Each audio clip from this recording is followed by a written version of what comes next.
Hello, welcome to Dibs on Blue. My name is Stephanie, and this is my sign name. Today I want to show you this game and how to play it. This game is called Champions of Midgard.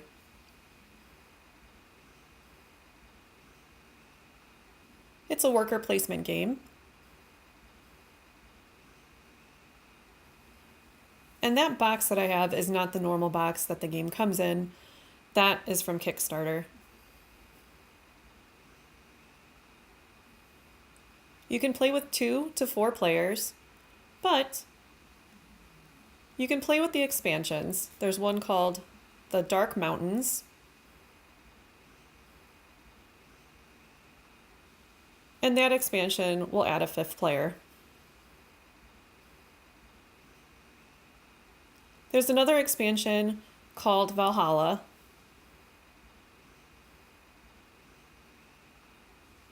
And I'm not going to go over those expansions in this video, but most people really enjoy playing with them. So that's up to you if you want to go ahead and take a look at those expansions and add them to the game. Anyway, the playtime for this game is around an hour to an hour and a half. Oh, and this is like one of my top 5 favorite games. I absolutely love it. The concept for this game is that you are the leader of a Viking clan. You have to travel and collect wood and food and money and all kinds of different resources and fighters. And you have to use boats to travel far away to fight monsters. The goal for the game is that if you have collected a bunch of stuff and you've won a bunch of fights, then you will probably earn the most glory.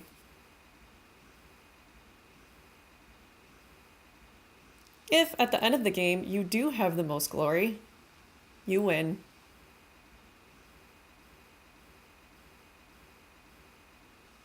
The game includes a game board, and it has a victory point track around the edge, and lots of different locations for you to put down your meeples. It has meeples and discs, and that shows your player color. There's a starting player tile, and a Viking player board. There's a round token. There are market stalls, which are military and economic. There are boats in the game. And there are 3 different kinds of enemies. There are trolls, draugrs, and monsters.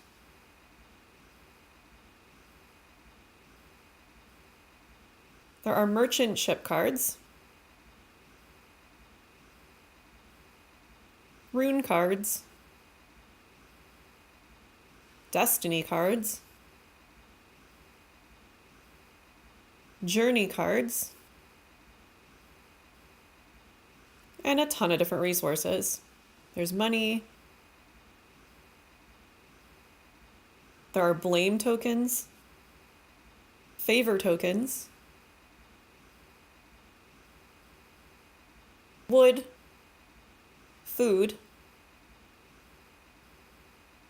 damage tokens, and 3 different kinds of Viking dice. There are swordsmen, which are white, spears, which are red, and axes, which are black.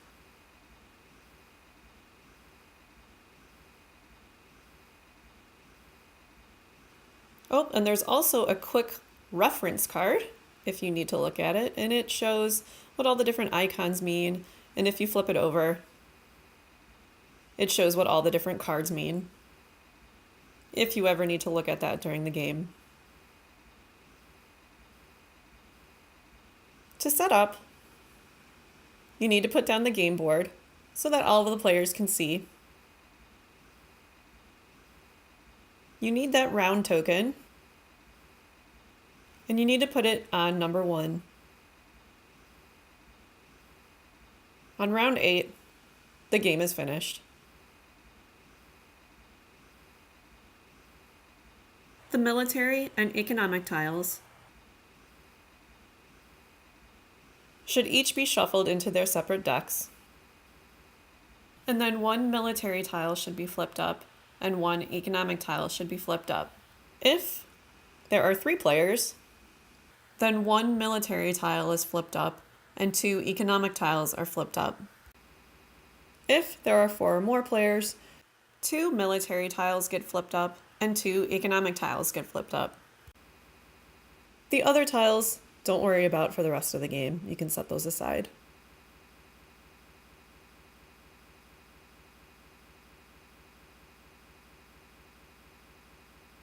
There are 2 boat tiles labeled public longships, and you need to put those on the board.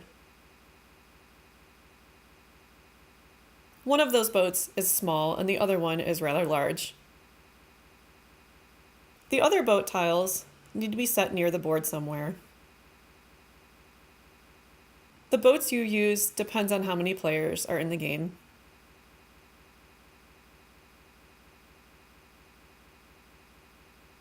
The troll deck needs to be shuffled and put down on the troll area. The Draugr deck needs to be shuffled and put down on the Draugr area. The merchant ships need to be shuffled and put down on their area. Same with the rune cards.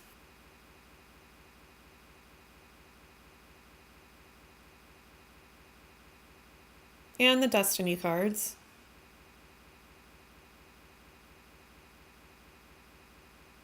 And the monster deck. And the journey deck.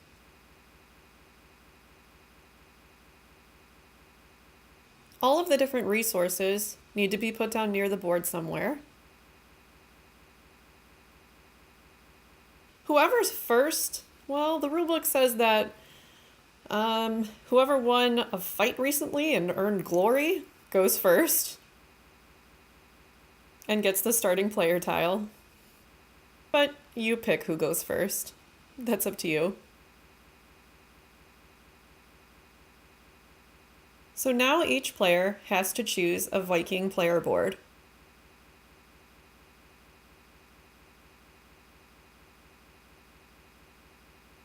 If I'm the starting player and I have the starting player tile, then the person sitting counterclockwise to me gets to choose first, because they would go last in the game.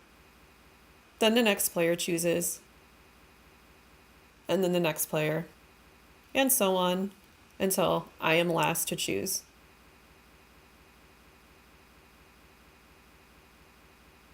Each player board has a different power, so keep that in the back of your mind when you're deciding which player board you want to use.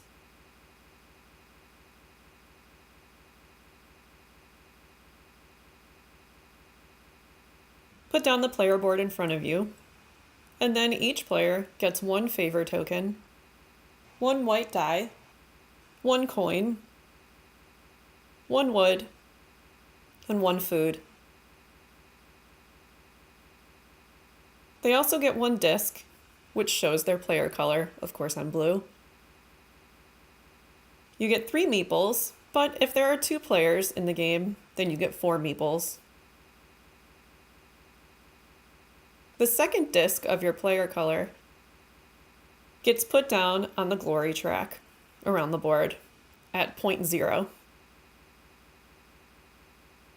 Now each player picks a destiny card, and that's a secret. So don't show everybody what your card is. Keep it a secret, just look at it and put it face down in front of you.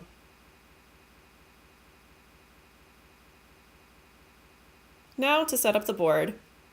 Each card stack on the board needs to get cards flipped up. The troll gets 1 flipped up. The Draugr gets 2 flipped up. 2 rune cards need to be flipped. And the journey cards, these journey cards need to be placed face down in their slots. And that depends on how many players are in the game. Same with the monsters, but those need to be flipped up, and it depends on how many players are in the game. 1 merchant ship needs to be flipped up. And then 1 of each dice needs to be placed in their spots, and 1 food in the smokehouse. You earn glory by defeating enemies, like trolls and Draugrs and monsters, but you also earn it by getting private longships, or completing your destinies. Remember that card that you looked at the beginning and you placed face down? That card. If you complete those, you get glory. The game has 8 rounds of play, so what do?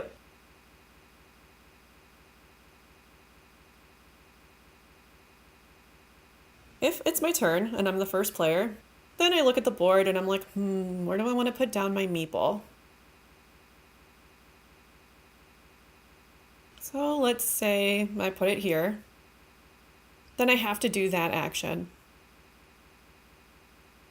Later on, I'm going to explain all the different areas of the board. But first, notice that there are brown areas of the board, blue areas, and red areas. So what do those mean? The brown areas happen immediately. For example, if I put down my meeple on the Folk Warriors tile, then I pay 1 food and I get 2 white dice. See this example? The blue areas happen immediately as well, but during the setup phase, those areas get added resources. For example, if I put my meeple on the smokehouse, which has food there, then I get that food. But if during the round no one decides to put their meeples there, then during the next setup phase, we add 1 more food.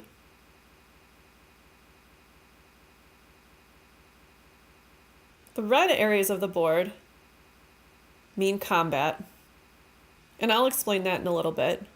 But if you do want to fight a monster, then you have to use a boat to get there. You can use one of the public boats, which is free, and you slide that card to the monster you want to fight. Or, if I want to use a private boat, then I have to pay money and wood, and that depends on which boat I want to buy. You only get 1 private boat, and you can use it for the rest of the game.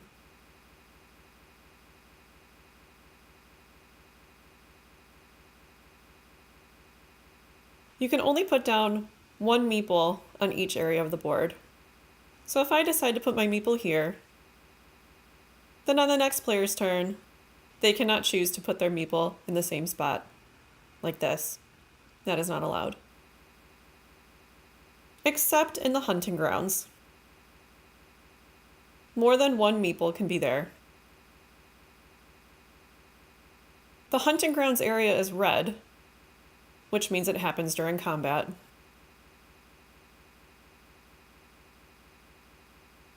When you put down 1 meeple, your turn is over, and then the next person puts down their meeple, and the next person, and so on.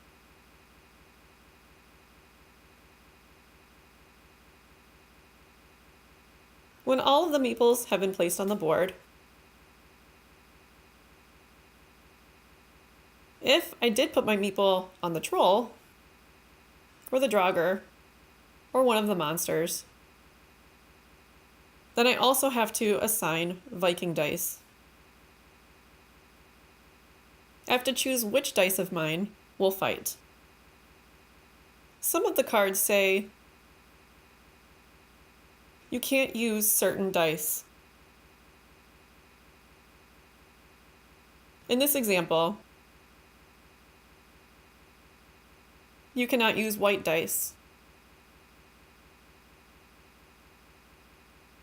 When you're fighting a monster, you have to put your dice in the boat. But you also need food, because during that travel, the fighters need to eat. And sometimes they eat a lot. If the boat has a capacity of 5, then that means that your fighters and your food, both of those things added up, can only be up to 5.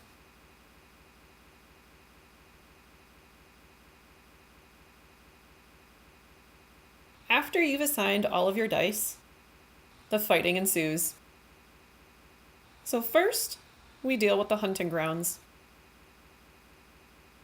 If I have dice left after assigning them, then I roll them and I can get food. But that limit is up to 6 food.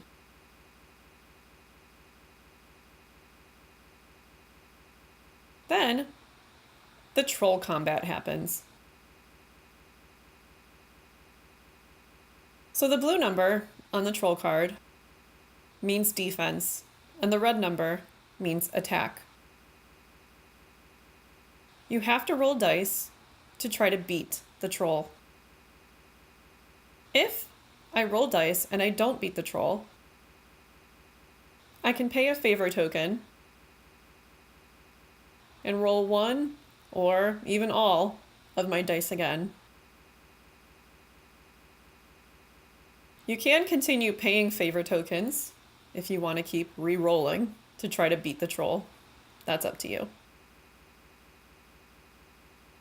If the troll's defense is 3, and I roll 2 attack and 1 defense, then I put down 2 damage tokens on the troll. The troll attacks me for 2, and that happens at the same time. So that means that I have to get rid of 2 of my dice, and I get to choose, and I don't get them back. But first, I rolled 1 defense, right? So that means that he attacks me for 2, but really he only attacked me for 1. I rolled 1 defense, so I do have 1 of my dice still left. Now the fighting continues, because neither of us have died. If I'm dead or the troll is dead, then the fighting ends.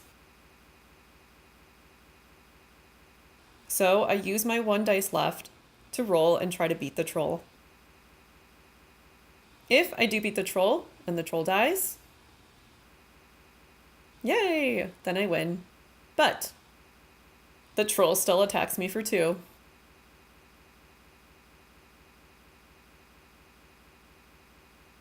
So I do lose my dice and I don't get it back.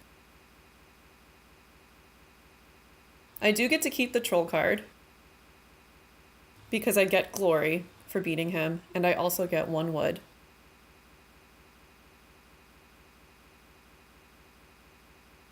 I take the card and I flip it face down in front of me. I don't want the other players to remember what I did.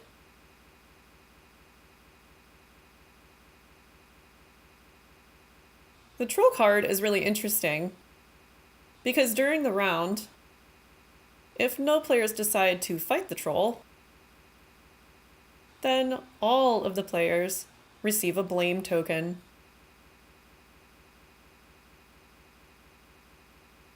And that means at the end of the game, you lose glory. You do not want blame tokens.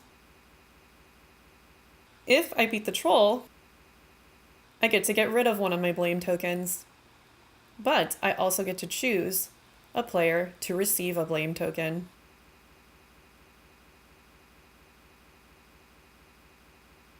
So I get rid of 1 and they get 1. If I beat the troll and I still have dice left, I get to keep them on my player board.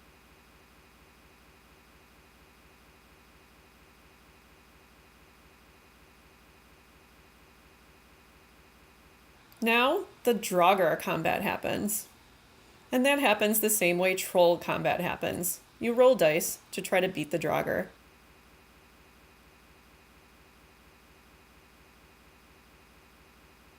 If you beat the Draugr, you get glory and money.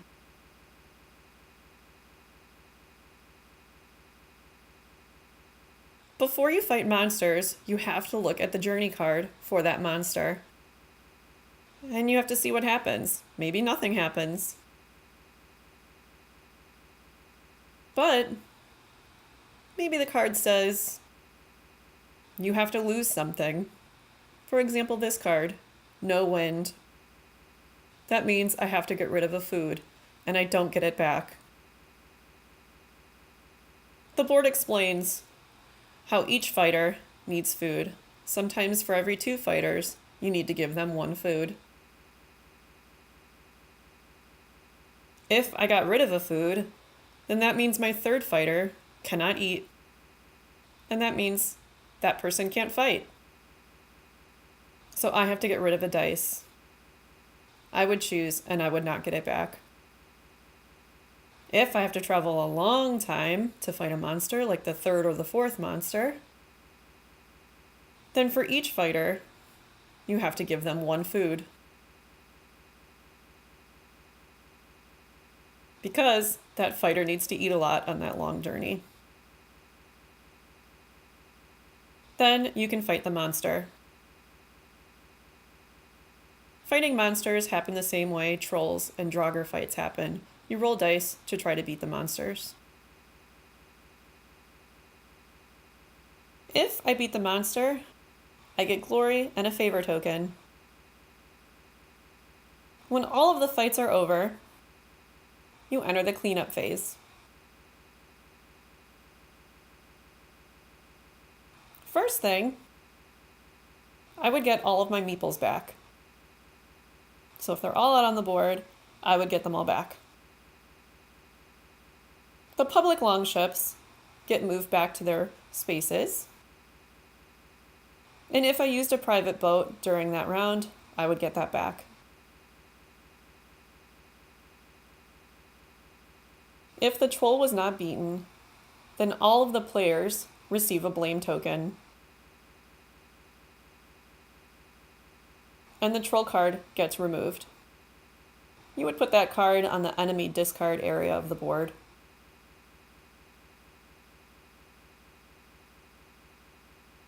Same thing if the Draugrs were not beaten, then you would remove those and put them in the same enemy discard area.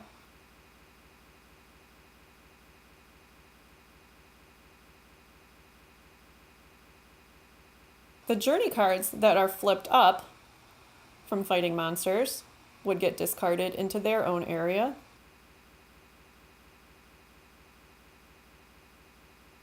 And if the monsters were not beaten, you would not remove them. What you would do is that all of the monsters get 1 coin. Like this. If at the end of the round, the monsters have still not been beaten, then you would add another coin. And you would keep doing that, adding coins, if the monsters are not beaten during any round. And that kind of forces players to be like, ooh, I want to fight that monster. Because if I beat that monster, I would get a lot of money.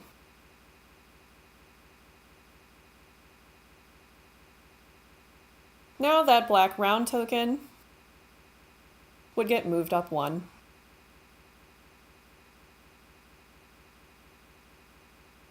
The setup phase begins again for the new round. So since it's a new setup, cards need to be flipped over again. Except the monsters if they haven't been beaten.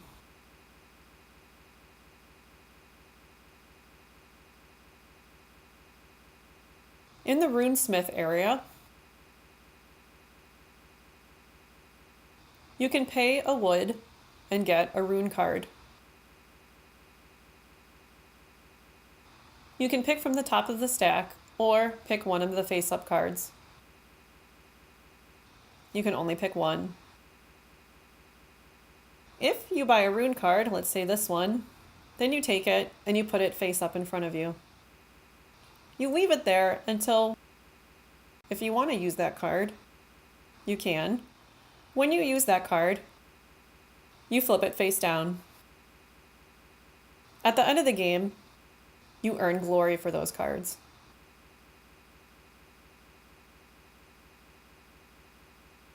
At the Sage's house, you can take a look at those journey cards and pick one and look at it secretly and put it back where it was. Maybe that's going to help you if you're like, you know what, I'm going to fight that monster later and I want to see what's going to happen. So it kind of helps you prepare. You also get a destiny card. So you pick one, you look at it secretly, and you put it face down in front of you. If you complete that during the game, you can earn glory. For example, that destiny card says that if I have the most money by the end of the game, then I earn 5 glory. But if me and another player are tied for the most money, then I only earn 2 glory.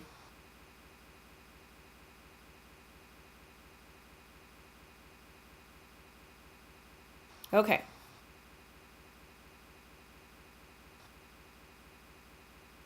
The stave church means that you pay money and you get favor tokens. Jarl's Longhouse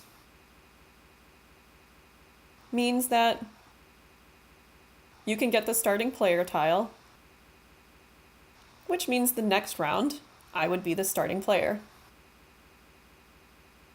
You also get 1 white dice. If my player board is full, I have 8 dice here, then I cannot get any more dice. At the worker's hut, you can pay money and get an additional meeple. If I'm the first person to do that, then I pay 5. If later on another player decides to go to the worker's hut, then they would pay 4. And so it would go on, paying less and less each time someone goes there. That meeple I get to use immediately, and I can use it for the rest of the game, which is pretty cool.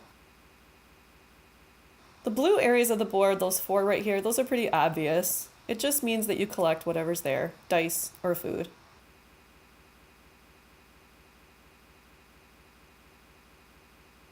At the merchant ship,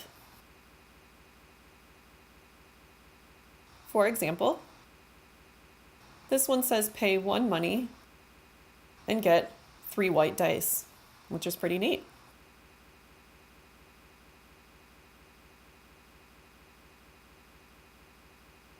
At the shipwright area, there are public and private boats. Those private boats will earn you glory at the end of the game.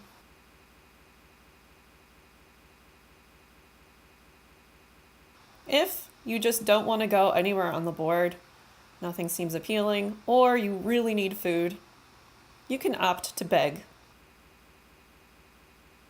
And that means you get 1 food and 1 blame token. So you can choose that option if you want. If any areas on the board just seem really confusing and you don't understand what they mean, you can go ahead and look in the rule book. It's pretty clear what those mean in there, so go ahead and take a look there.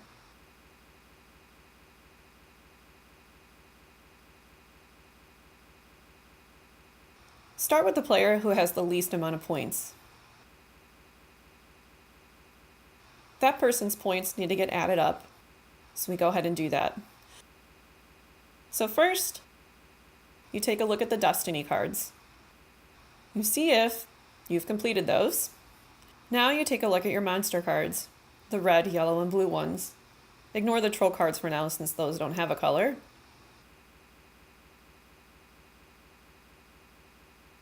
So for each set of 3, red, yellow, and blue, each set would get you 5 glory. Then you look at the rune cards. Next, you take a look at your private longships. Next, you take a look at your favor tokens, and each favor token equals 2 glory. Next, you take a look at your money. For every 3 coins, you get 1 glory. Last but not least, you look at your blame tokens. Because, for example, if I had 3 blame tokens, I would lose 6 glory.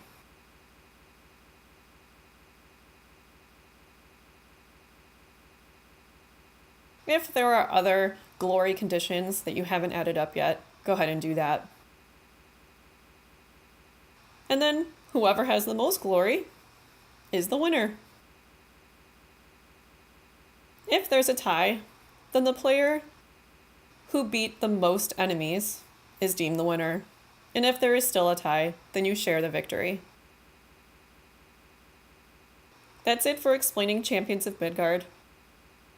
Hope you've enjoyed watching. Please subscribe and share the link. You can follow on Twitter and Facebook at Dibs On Blue Games. The Facebook page has a list of friendly local game stores who support this channel. So go see for yourself. If you have any comments or questions, please leave them below in the comment section and I will gladly respond. Thanks for watching. Bye-bye.